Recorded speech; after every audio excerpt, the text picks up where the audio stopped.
નમસ્કાર મિત્રો, આપણે ફરી આજે એક નવા રિઝલ્ટ સાથે કોઠા ગામ છે અહીંયા ભાડલીની બાજુમાં દાંતીવાડા તાલુકાનું. તો આપણે એક નવા રિઝલ્ટ સાથે ફરી છીએ. અહીંયા આગળ રામસિંહભાઈ છે, સવસીભાઈ છે અને અમારા મિત્ર છે બાજુમાં. તો માજીને અમે લોકોએ અમુક દિવસ પહેલાં એક પ્રોડક્ટ આપી હતી જે રેનેટસ નોવા છે, જે એક ફૂડ સપ્લિમેન્ટ છે. તો એનાથી અમને શું સારું થયું છે સવસીભાઈ કહેશે. આમાં ગેસ એસિડિટીનો પ્રોબ્લેમ હતો અને વામ માટેનો પ્રોબ્લેમ હતો. એ બહુ સારી રીતે રિઝલ્ટ મળ્યું છે. એમને 15 થી 20 દિવસ રેનેટસ નોવાનો પ્રોડક્ટ ચાલુ કરેલી છે. બરાબર, બહુ જોરદાર રિઝલ્ટ મળેલું છે. ઓકે. હા, માજી, તમને શું શું તકલીફ હતી જેમાં તમને સારું થયું છે? પહેલું તો આપણે કબિયાત હતો, બરોબર પછી આ પેટ ભરવા વળતું, બરોબર, એસિડિટી. હા, અચ્છા.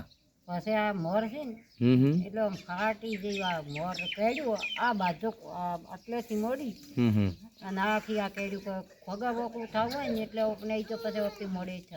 અચ્છા, પછી એટલે આ દુખાવાનો પ્રોબ્લેમ હતો તમને. 100% રિઝલ્ટ છે. બરોબર છે. અને તમે કેટલા સમયથી વાપરો છો આ? આ તો 20 દિવસ થઈ ગયા. 20 દિવસ થઈ ગયા એમ ને? સૌથી વહેલી આલી હતી, મેં કોઈ દિવસ ગણ્યા નથી. બરોબર છે, બરોબર છે. માં, તમે આ દવાથી સંતુષ્ટ છો? તમે આ જે સપ્લિમેન્ટ છે એનાથી તમને સંતુષ્ટ છે? બરોબર છે. તમને સારું લાગે છે ને આનાથી? મને તો સારું લાગે. ઓકે, ખૂબ સરસ, થેન્ક યુ વેરી મચ. તો તમે લોકો માટે શું કહેવા માગો છો? આ દવા વપરાય એમ કે લોકો પૂછે તો કહે છે કે દવા વપરાય. સરસ, ગ્રેટ, ચલો, ગ્રેટ રિઝલ્ટ, વેરી નાઇસ.